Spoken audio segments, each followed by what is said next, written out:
오늘은 73주년을 맞은 우리 교회의 창립 기념주일입니다. 누가 뭐래도 우리 교회의 73년은 모든 것이 주님의 은혜였습니다. 이 은혜에 감사하며 또 앞으로의 우리 교회의 축복된 미래를 소망해 봅니다. 그래서 이를 야곱의 오늘 73주년을 맞은 오늘의 말씀을 야곱이 그의 아들 요셉에게 축복한 말씀을 잡았습니다.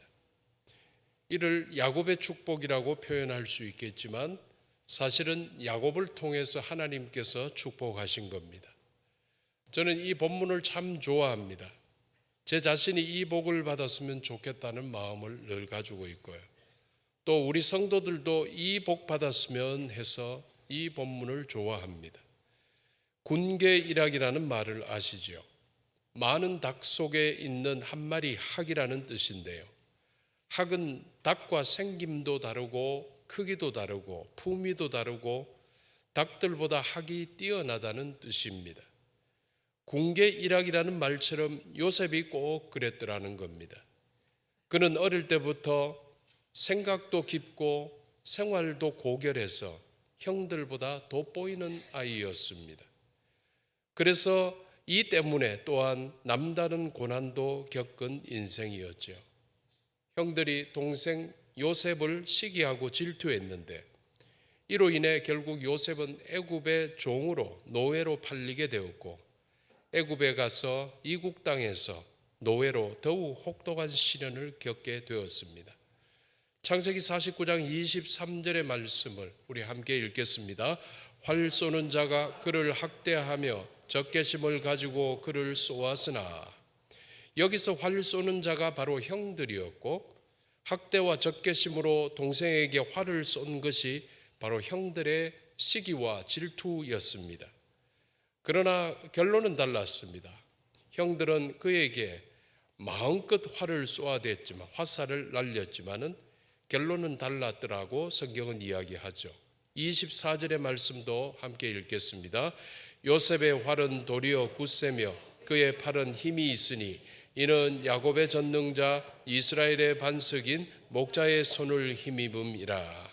결론적으로 하나님께서는 요셉에게 오히려 축복으로 갚아주셨더라라는 것입니다. 여러분, 결론이 중요하지 않겠습니까? 요셉의 인생처럼 우리의 인생도 궁극적으로 승리하는 것이 중요하지 않겠습니까? 형들에게 왕따 됐던 이 일이 독특했다면 하나님의 축복 결론은 역시 특별했습니다. 여러분의 인생, 우리 교회에도 이런 축복의 결론이 있기를 축원합니다. 성도님들, 힘든 인생살이 어려운 시절을 살아가는 우리도 그때의 요셉처럼 이것만 분명히 기억하면 되는 게 있습니다. 그것은 저와 여러분, 우리가 분명 하나님의 특별한 사랑을 받는 자녀라는 사실이지요. 어려운 시절을 살았던 그 막막한 시절을 살았던 요셉에게도 이 믿음이 있었기 때문에 그는 승리할 수 있었습니다. 이 믿음이 확실했기에 비록 현실은 막막함의 연속일지 몰라도 이 막막함도 언젠가 곧 승리의 기쁨으로 바뀔 날이 반드시 온다는 소망을 품을 수 있게 되고, 그래서 그 가운데에서 항상 기뻐하는 자녀로 하나님께 영광 돌리며 살아가게 되는 것이지요. 이 사실을 우리는 분명히 알아야 됩니다. 그래서 성도님들, 우리가 이 믿음으로 살아갈 때 우리 인생은 마치 장미꽃처럼 아름다운 인생이 되는 겁니다. 그런데 이 장미꽃에는 언제나 가시가 있듯이 장미꽃 같은 아름다운 우리 인생이 지금은 혹 찔려서 피나고 아플지 몰라도 그래도 장미꽃이 너무 아름다운 것처럼 믿음으로 은혜로 살아가는 우리 인생은 궁극적으로 아름다운 인생이게 됩니다. 하나님께서 함께 하시는 인생은 언제나 아름답습니다. 그런데 성도님들, 우리가 솔직히 의문을 가지게 되는 것도 사실이지요. 어떻게 이렇게 아름다운 장미꽃 같은 우리 인생에 하나님께서는 왜 굳이 가시를 달아주셨을까? 그래서 우리는 이해할 수 없을 때가 더 많겠지만, 그런데도 이 가시를 만드신 하나님의 선하신 뜻을 우리가 온전히 신뢰한다면, 장미꽃 같은 우리 인생에 굳이 장미꽃 가시를 만드신 하나님의 이 뜻이 우리 인생을 궁극적으로 더 유익하게 할 것이라는 사실도 믿게 되는 것입니다. 이 믿음이 성숙한 믿음이 되는 겁니다. 이 믿음을 가진 성도들, 이 믿음을 소유한 우리 교회 되기를 축원합니다. 그러므로 우리 교회는 궁극적으로 우리에게 기쁨을 주실 하나님을 지금 찬양하며 살면 되는 겁니다. 어디를 가든지 무엇을 하든지 상황이 어떻든지 하나님을 찬양하는 교회 인생들 되시기를 주님의 이름으로 축원합니다. 아시듯이 위대한 선교사 사도 바울에게 육체의 가시가 있었어요. 열심히 주를 위해서 살았는데, 선교하며 살았는데 늘 그 육체의 가시가 그를 괴롭혔어요. 늘 중보기도 하고 교회를 위해서 기도하고 성도들을 위해서 기도하던 그의 기도가 꼭 우리 기도하는 것처럼 이 가시에 대한 기도도 하게 되었던 거죠. 바울도 이 가시만은 없애달라고 간절히 기도했는데 하나님의 응답은 육체의 가시를 없애주는 것이 아니었죠. 오히려 하나님의 응답은 이러했던 거 기억하시는지요? 고린도후서 12장 9절입니다. 내 은혜가 네게 족하도다. 이는 내 능력이 약한 데서 온전하여 짐이라. 이 말씀은 뭔가 하나님의 은혜가 컸다. 가시 때문에 하나님께서 내 삶에 베푸신 은혜가 너무 컸다. 하나님의 은혜가 크기에 하나님의 능력이 온전하게 나타났더라라는 것입니다. 그래서 분명 우리가 기대하는 응답보다 우리가 받게 되는 응답이 항상 옳습니다. 우리는 이기적으로 기대하고, 우리는 세속적으로 기대하고, 우리는 굉장히 짧은 것을 기대하고 살지만 하나님께서는 궁극적인 응답을 하십니다. 영원한 것으로, 하늘의 것으로, 가장 좋은 것으로 응답하시니 우리가 받게 되는 응답이 항상 옳게 되는 것입니다. 좋은 일도 마찬가지지만 특별히 나쁜 일도 곧 지나가게 되고 언젠가 옛일이 되어서 모두 잊어버리게 하시기 때문입니다. 그래서 꼭 지금은 피하고 싶은 우리의 고통, 또 현재 철저히 외면해 버리고 싶은 우리의 슬픔도 곧 다 지나가게 하시고, 지난날의 그 고통, 지난날의 그 슬픔을 완전히 잊게 만드는 큰 기쁜 일을 하나님께서 주시기 때문입니다. 그때의 바울에게서처럼, 그때의 요셉에게서처럼 말입니다. 그러므로 성도님들 힘내시기 바랍니다. 하나님이 계시지 않습니까? 하나님 아버지를 더욱 의지하시면 되는 것입니다. 이러하시기를 주님의 이름으로 축원합니다. 창세기 49장 22절 말씀입니다. 우리 함께 있습니다. 요셉은 무성한 가지 곧 샘 곁에 무성한 가지라 그 가지가 담을 넘어도다. 요셉이라는 인생의 나무가 하나님의 샘 곁에 있기에 성령의 열매가 풍성한 가지가 된다는 축복입니다. 우리도 그래서 우리 인생이라는 나무는 심긴 위치가 무엇보다도 중요한 것이지요. 샘 곁에 심겼다. 하나님의 샘 곁에 심겼다라는 것입니다. 시편 1편에서도 복 있는 사람을 시냇가에 심은 나무라고 그 위치를 말했지요. 시냇가, 하나님의 시냇가를 말하는 겁니다. 시편 1편 3절입니다. 그는 시냇가에 심은 나무가 철을 따라 열매를 맺으며 그 잎사귀가 마르지 아니함 같으니 그가 하는 모든 일이 다 형통하리로다. 그 위치를, 그 인생의 나무가 심긴 위치를 하나님의 샘 곁에, 하나님의 시냇가에 둔 요셉 가문, 축복받고 살았던 가문입니다. 훗날 모세도 요셉의 가문에 대한 축복을 하게 됩니다. 신명기 33장 13절 16절을 제가 요약해서 읽겠습니다.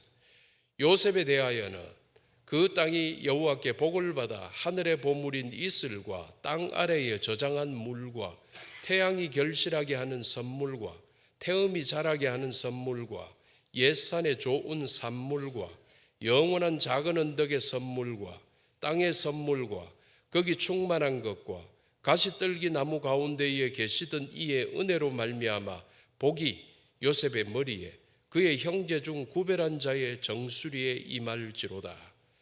이거는 모세가 했던 축복인데 오늘 본문에서 야곱이 했던 축복과 맥락을 같이 하고 말이 약간 다르지만은 같은 겁니다. 왜? 야곱이 했던 축복도 하나님께서 하신 축복이었고 모세가 했던 축복도 하나님께서 하신 축복이었기 때문입니다. 하나님 계신 하늘로부터 이슬이라는 물의 축복을 받을 것이고 또 하나님 만드신 땅으로부터는 깊은 곳에서부터 빨아올리는 샘물의 축복을 받게 될 것이었습니다. 그래서 하나님께 축복받은 인생의 나무는 그 인생 가지가 무성하고 그 인생 열매가 풍성하고 그 인생 잎이 청청하게 되는 것입니다. 여러분의 인생과 여러분 후손들의 미래 그리고 우리 교회의 앞날이 무성하고 풍성하고 청청하기를 주님의 이름으로 축원합니다. 성도님들, 지난주 설교에서 제가 말씀드렸던 등장했던 사마리아 여인에게 약속하신 주님의 생수를 기억하십니까? 바로 주님 당신이셨고 그리고 성령님이셨습니다. 다시 말해 성령님을 통한 주님 당신이셨습니다. 그녀의 인생처럼 우리 인생의 나무도 이 생수로 인해서 풍성하게 복받게 되는 것이지요. 마치 샘 곁에 심긴 나무처럼 또 마치 하늘로 이슬을 흡수하고 땅 아래 저장된 물을 빨아올리는 나무처럼 그야말로 풍성하게 복받게 되는 것입니다. 샘 곁에 무성한 나무처럼 요셉의 인생을 항상 생수로 적셔 주셨기에 요셉은 언제나 하나님 편에 서 있을 수 있었고 또 그랬기에 요셉은 하나님과 늘 교제하며 살았던 것입니다. 솔직히 이 축복이 바로 우리가 부러워해야 할 축복인 줄 믿습니다. 결국 우리가 하나님께 가까이 하나님과 함께 동행하는 것만큼 큰 축복은 없는 겁니다. 성도님들, 아굴이 썼던 잠언의 유명한 구절을 한번 기억해 봅시다. 잠언 30장 8절에서 9절 말씀입니다. 우리 함께 읽겠습니다. 나를 가난하게도 마옵시고 부하게도 마옵시고 오직 필요한 양식으로 나를 먹이시옵소서. 혹 내가 배불러서 하나님을 모른다 여호와가 누구냐 할까 하오며 혹 내가 가난하여 도둑질하고 내 하나님의 이름을 욕되게 할까 두려워함이니이다. 너무 가난하게도 마시고 너무 부하게도 마시고 하나님과 동행하기에 가장 좋은 정도의 복, 이 복을 최고의 복으로 여긴다는 잠언이었습니다. 여러분도 이러하기를 바랍니다. 하나님 섬기기에 가장 좋은 복.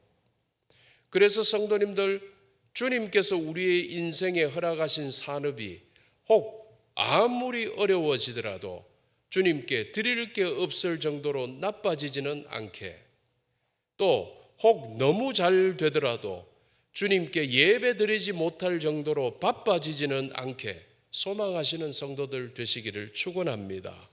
인정하시지 않으실지는 몰라도 이 정도의 성공이 진짜 성공이라는 사실입니다. 창세기 49장 22절입니다. 요셉은 무성한 가지 곧 샘 곁에 무성한 가지라 그 가지가 담을 넘었도다. 가지가 얼마나 무성해졌냐 하면 담을 넘어갈 정도로 무성해졌다는 의미입니다. 이는 요셉이 받은 복이 너무 커서 그 복이 다른 사람에게까지 미쳤다는 거지요. 잘 아시듯이 보디발 장군의 집은 요셉으로 인해서 축복을 받았습니다. 애굽 왕도 요셉으로 인하여서 복을 받았습니다. 애굽의 백성들도 요셉 때문에 복을 받았습니다. 그리고 애굽의 온 땅이 다 요셉으로 인해 복을 받게 되었습니다. 요셉이 받은 복이 넘쳐 흘러서 그들 모두에게까지 흘러 들어갔더라는 겁니다. 그래서 복 있는 사람들과 사귀십시오. 복 있는 사람하고 사귀면 그 복을 함께 누리게 되는 것입니다. 그래서 그런데 성도님들, 바로 이 복의 비결을 시편에서는 알려주고 있지요. 시편 73편 28절입니다. 우리 함께 읽습니다. 하나님께 가까이 함이 내게 복이라. 그렇습니다. 결국 우리 인생이 하나님과 가까이 하는 것이 비결이었음을 잊지 마시기 바랍니다. 여러분들도 요셉처럼 하나님과 가까이 하기를 축원합니다. 그래서 요셉이 받은 복의 결과를 여러분들도 경험하셨으면 합니다. 성도님들, 우리 교회의 지난 73년 분명 은혜 중에 은혜였지요.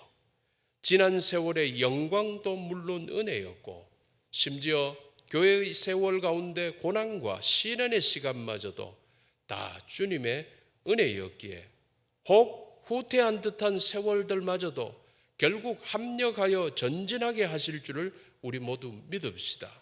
이는 우리 교회가 주님의 샘 곁에 심긴 대구 영락교회이기 때문입니다.